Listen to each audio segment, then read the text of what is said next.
Akalar, oldingi videomizda shu vakuumli drabilkamizda somon pressimizdan ozroq chiqarib ko'rsatib bergan edik.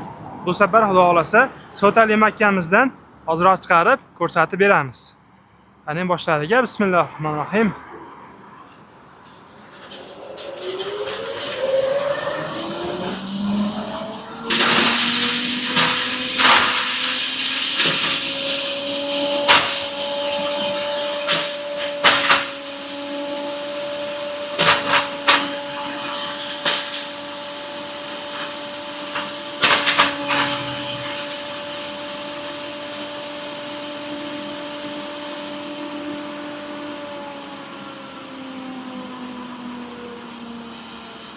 Hurmatli obunachilar, videomiz cho'zilib ketmasligi uchun ozroq chiqarib ko'rsatib berdik. Xudo xolasa to'liq videosini Molon YouTube kanaliga joylab qo'yamiz. Bemalol o'tib ko'rishingiz mumkin. Hozir endi chiqqan natijani